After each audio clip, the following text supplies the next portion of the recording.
Good morning students. आज हम metallurgy of zinc की स्टडी करेंगे।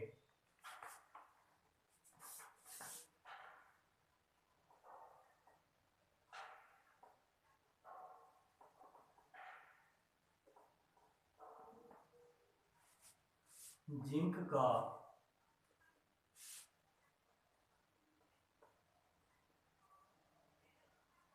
धातु कर्म। जिंक का धातु कर्म, पहले डेफिनेशन, जिंक धातु के अयस्कों से भौतिक व रासायनिक प्रक्रमों की सहायता से लगभग 100% शुद्ध जिंक प्राप्त करने की क्रियाविधि को मेटलर्जी ऑफ जिंक कहते हैं। अब उसके बाद नेक्स्ट हेडिंग होगा अक्रेंस ऑफ जिंक। जिंक प्रकृति में स्वतंत्र अवस्था में नहीं पाया जाता है। यह अमेरिका, कनाडा, स्विट्जरलैंड आदि देशों में संयुक्त अवस्था के रूप में अपने अयस्कों के रूप में पाया जाता है। फिर नेक्स्ट हेडिंग होता है हमारा और मिस अयस्क। आपको बता रखा कि 4-5 अयस्क आपको लिखने हैं। जिंक का जो मुख्य अयस्क होता है वो जिंक ब्लेंड होता है। नंबर 1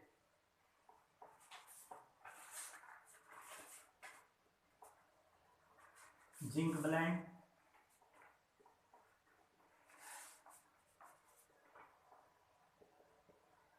और इसका सूत्र होता है ZnS, जिंक सल्फेट। और कैलेमाइट, कैलेमाइन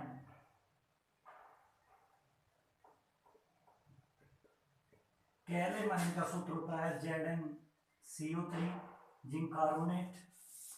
और थर्ड एस है इसका जिंकाइट,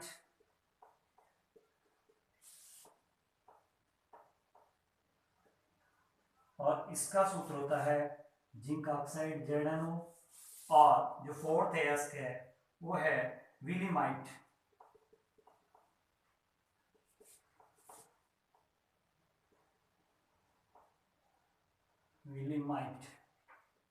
और इसका सूत्र होता है Zn2SiO4। 4 अयस्क बताए आपको, zinc blende, ZnS, कैलेमाइट, ZnCO3, zincite, ZnO, और विलिमाइट, Zn2SiO4। इसका जो मुख्य अयस्क है वो है ZnS, मीन्स जिंक ब्लेंड। क्योंकि हम जो धातु का निष्कर्षण करते हैं वो मुख्य अयस्क की सहायता से करते हैं। अब उसके बाद जो मुख्य अयस्क है उसके बाद आप करेंगे ग्राइंडिंग ऑफ और अयस्क का पीसना। अयस्क के बड़े बड़े पत्थरों को स्टम्प मिल में पीसकर बारीक पाउडर के रूप में परिवर्तित कर लिया जाता है। उसके बाद हम करते थे कंसंट्रेशन ऑफ ओर। पर यहाँ पर 2 विधियां हैं, 2 विधियों से इसका एक्सट्रैक्शन होगा ग्राइंडिंग के बाद। नंबर 1 जो मेथड होगा वो होगा carbon reduction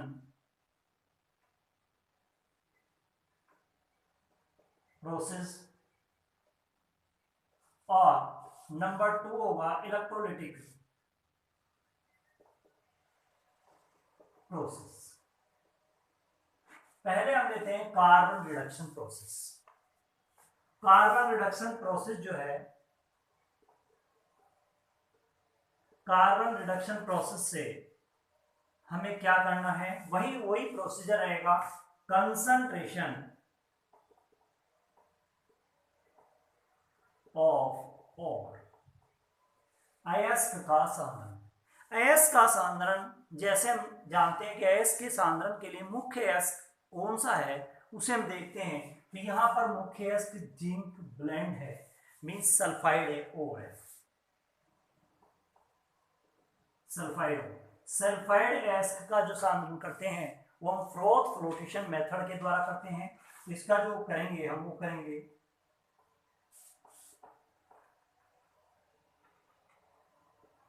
froth flotation method. और फ्रोथ फ्लोटेशन मेथड में आप जानते हैं कि एक आयताकार पात्र लेंगे, उसमें जल भर लेंगे और इसमें भी एक मुड़ा हुआ पाइप लगा देंगे। इसमें छिद्र होते हैं, यहाँ से एयर पास की जाती है और इसमें पाइन ऑयल और पोटेशियम इथाइल जेंथेट C2H5OCS2K की अल्प मात्रा हम डाल देंगे। जब वायु की तेज धारा प्रवाहित करेंगे तो अयस्क झागों की मिश्रोत के रूप में इसकी सतह पर एकत्र हो जाएंगे, जिसे आउटलेट की सहायता से हम समय समय पर निकालते रहते हैं। तो ये हो गया कंसंट्रेशन ऑफ ऑयल। तो अयस्क का सांद्रण में फैन टलवन विधि के द्वारा कर लिया। उसके बाद हम जो करेंगे वो करेंगे कैल्सिनेशन एंड रोस्टिंग। कैल्सिनेशन और रोस्टिंग, यहां रोस्टिंग से भी काम चल जाएगा। कैल्सिनेशन हम किस लिए कर रहे हैं, निस्तापन क्यों कर रहे हैं, क्योंकि यहां पर जो है जो हमारे पास कैलेमाइन था, कैलेमाइन का मतलब ZnCO3, कैलेमाइन जो और था, अगर हम उसे वायु की अनुपस्थिति में, क्योंकि जो निस्तापन है वो वायु की अनुपस्थिति में किया जाता है और जो भर्जन है वो वायु की निश्चित मात्रा में परावर्तनीय भट्टी में किया जाता है, ये दोनों में डिफरेंस है। तो अगर हम इसका कैल्सिनेशन कर दें तो कैल्सिनेशन करने पे क्या होगा, ZnO+ यहां से CO2 रिलीज हो जाएगी, जिंक ऑक्साइड मिल जाएगा। और यदि यही काम हम यहां पर कराते हैं, मीन्स रोस्टिंग कराते हैं, तो रोस्टिंग में क्या होगा, जब रोस्टिंग कराएंगे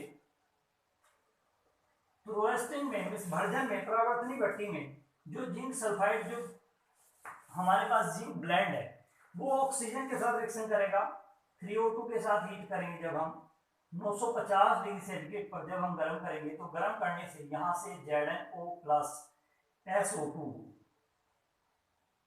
रिलीज हो जाएगी, सल्फर डाइऑक्साइड। यहां से भी क्या मिल गया, जिंक ऑक्साइड, और यहां से भी क्या बना, जिंक ऑक्साइड।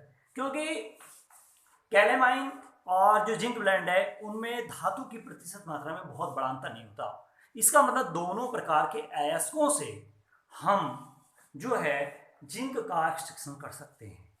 अब उसके बाद क्या होगा, जो ये जिंक ऑक्साइड, जो जिंक सल्फाइड है, वो जिंक सल्फाइड ये इस तरीके से भी रिएक्शन कर लेगा और बना देगा ZnSO4, जिंक सल्फेट भी बना देगा। बट ये जो जिंक सल्फेट है 2ZnSO4 जब 950 डिग्री सेंटीग्रेड पर गर्म होगा, क्योंकि टेम्परेचर है इसका 950, परावर्तनीय भट्टी में टेम्परेचर 950 कर रखा है, तो यहाँ पर ये भी 2ZnO+2SO2 यहाँ से रिलीज हो गई प्लस O2, ये बने।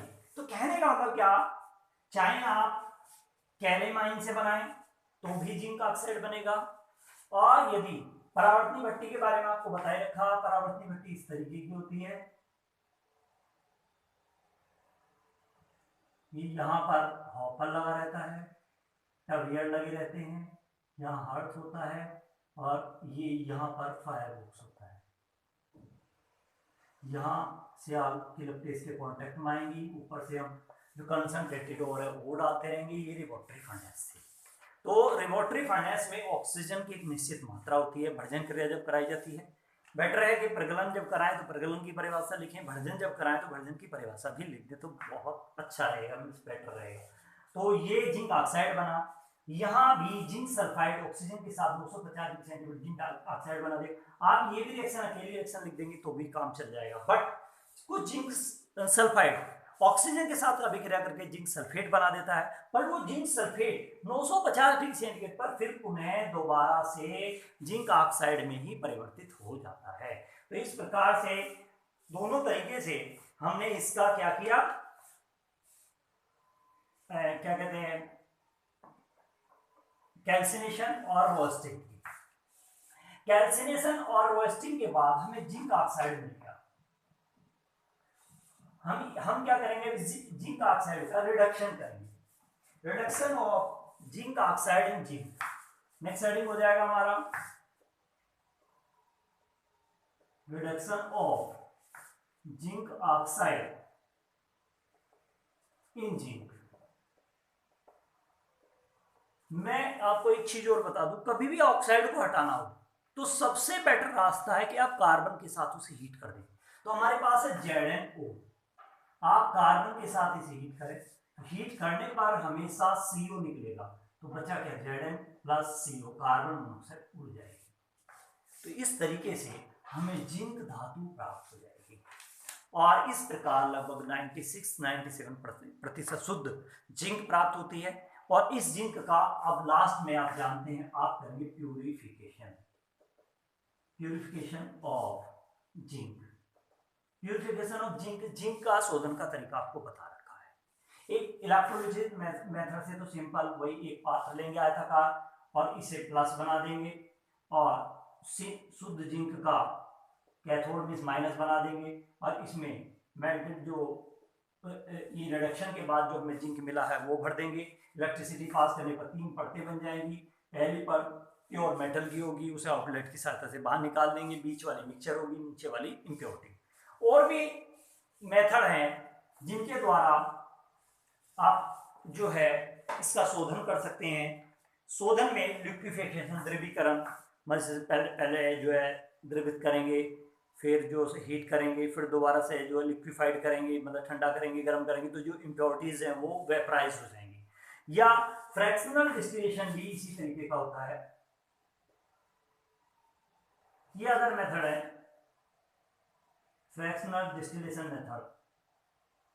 प्रभाजी आसवन होता है। प्रभाजी आसवन में भी यही होता है कि एक गोल आयताकार पात्र लेंगे और उसमें यहाँ पर कंडेंसर लगा देंगे लंबा और इसे आप बार बार गर्म करते रहेंगे। गर्म करने के बाद आगे एक इस तरीके का कंडेंसर लगा रहता है, वाटर कंडेंसर, जो जिसके अंदर नीचे से पानी प्रवाहित करते रहते हैं जल और ऊपर को जल निकलता रहता है। और यहाँ पर एक रिसीवर लगा देंगे ग्राही, जिसमें हम एकत्र कर लेंगे। ये फ्रैक्शनल डिस्टिलेशन कहलाता है। डिस्टिलेशन का मतलब होता है आसवन। आसवन का मतलब किसी चीज को गर्म करके भाप बनाना और भाप को ठंडा करके द्रवित कर देना, तो ये डिस्टिलेशन मेथड कहलाता है। तो ये डिस्टिलेशन मेथड के द्वारा भी किया जा सकता है, पर सबसे बेटर मेथड जो है वही मैंने बताया था। तो इस प्रकार से एक मेथड आपका कंप्लीट हो गया। अब बात आती है दूसरे मेथड की, जो दूसरा इलेक्ट्रोलिसिस प्रोसेस था। इलेक्ट्रोलिसिस प्रोसेस बहुत सिंपल है। इलेक्ट्रोलिसिस प्रोसेस में आप जो है आपके पास है जिंक ऑक्साइड और इसकी रिएक्शन आप डाइल्यूट H2SO4 के साथ कराएंगे, तो ये जो है रिएक्ट करके जो बनाएगा वो बनाएगा ZnSO4 प्लस H2O। ये है इलेक्ट्रोलिसिस मेथड, इलेक्ट्रोलिटिक प्रोसेस। अब यहां से जो जिंक सल्फेट है, इसके साथ साथ ये जो जिंक जो है सल्फेट के रूप में परिवर्तित हो गया। यहाँ पर आयरन, कॉपर, निकिल, कोबाल्ट, बहुत सारी चीजों की अशुद्धियां रह जाती हैं, एल्युमिनियम आदि की अशुद्धियां रह जाती हैं। तो इसमें क्या होता है कि जैसे कॉपर सल्फेट है, वो जब Zn के साथ रिएक्शन करेगा तो वो बना देगा ZnSO4 plus Cu, miss copper release कर देगा। ऐसे ही जो है कैडमियम है, कैडमियम की भी अशुद्धि होती है, तो CdSO4 plus Zn arrow ZnSO4 plus Cd। मतलब ये विद्युत रासायनिक श्रेणी आपने पढ़ी इलेक्ट्रोकेमिकल सीरीज। इलेक्ट्रोकेमिकल सीरीज के अनुसार Zn का स्थान विद्युत रासायनिक श्रेणी में ECS में ऊपर है और जो ऊपर वाला तत्व है अपने से नीचे वाली धातु को विस्थापित कर सकता है, ये उस फार्मूले के अनुसार है। तो ये एक दो रिएक्शन आप लिख देंगे। मेन रिएक्शन ये है कि जिंक सल्फेट के रूप में प्राप्त हो जाता है। अब जो उसके बाद इसका हम करेंगे शोधन। शोधन करने के बाद वही इलेक्ट्रोलिसिस मेथड के जो विद्युत अपघटनी विधि के द्वारा किया था उस तरीके से हम करेंगे।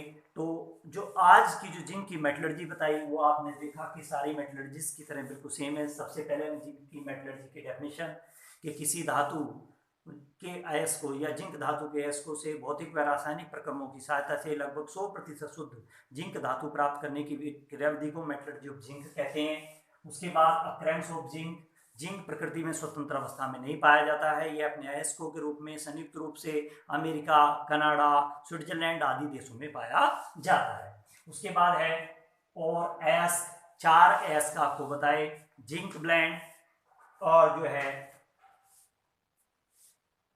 कैलेमाइन, जिंकाइट और विलिमाइट।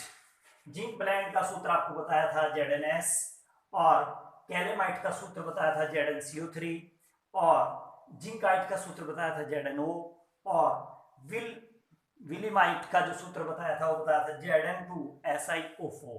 इस तरीके से हमने मुख्य एस जो है इसका वो जिंक ब्लेंड है, जिंक ब्लेंड का सूत्र ZnS है। फिर करेंगे grinding of ore, grinding of ore के बाद हम दो तरीके से इसका जो मेनली एक्सट्रैक्शन कर सकते हैं। वैसे मेन एक ही है जो आपने पहले पढ़ा है, कार्बन रिडक्शन प्रोसेस जो है उसी फार्मूले पर है। तो कार्बन रिडक्शन प्रोसेस से के बाद जो हम करेंगे कैल्सिनेशन। तो जिंक ब्लेंड आयस को हम लेंगे। दो विधियां इसलिए अप्लाई होंगी क्योंकि दोनों आयस को जो है कैलेमाइन और जो है जिंक ब्लेंड उनमें प्रतिशत मात्रा काफी ज्यादा होती है, दोनों से निष्कर्षण की संभव है। क्योंकि जिंक कार्बोनेट को जब आप गर्म करेंगे तो आपने देखा था कैल्सिनेशन करने पर ZnO और CO2 बन गया था। तो दूसरी विधि जो डिपेंड है वो ZnO पर थी, ZnO की H2SO4 के साथ जब हमने रिएक्शन कराई थी। तो कहने का मतलब ये है कि कंसंट्रेशन ऑफ और किया, उसके बाद कैल्सिनेशन और रोस्टिंग, निष्प्रगलन और निस्तापन और भर्जन। तो निस्तापन में वायु की अनुपस्थिति में तेज गर्म करके उसे गलनांक से पूर्व पिघलाकर अशुद्धियों को पृथक कर देंगे। तो ZnCO2 भी जब आप गर्म करेंगे तो ZnO प्लस CO2 बन जाएगा। उसके बाद है रोस्टिंग, भर्जन। भर्जन में जो था वो ZnS की रिएक्शन O3O2 के साथ कराई थी तो ZnO बन गया था। इसमें भी ZnO बना था, कैल्सिनेशन में भी, उसमें भी कुछ Zn जो है ZnS O2 के साथ रिएक्शन करके ZnSO4 बना देता है, पर ZnSO4 950 डिग्री सेंटीग्रेड पर पुनः ZnO में परिवर्तित हो जाता है। मीन्स यहाँ पर हमें मिला जिंक ऑक्साइड। तो हमने फिर किया reduction of zinc oxide in zinc. Oxide का रिडक्शन करने का तरीका मैंने आपको बता रखा, कार्बन के साथ गर्म कर दो, वो कार्बन मोनोऑक्साइड निकल जाएगी और मीन्स वहां से ऑक्सीजन हट जाएगी। सपोज करिए एक एग्जांपल के तौर पर बता रहा हूँ, जैसे ZnSO4 है, अगर आप इसे 4C के साथ गर्म कर दें तो यहाँ से बन जाएगा ZnS प्लस 4CO। जितने भी O होंगे उतने ही आप C ले लेंगे और रिएक्ट करा देंगे। ये एज ए एग्जांपल बताया है, इस मेटलर्जी में इसका यूटिलाइजेशन की कोई नीड नहीं है।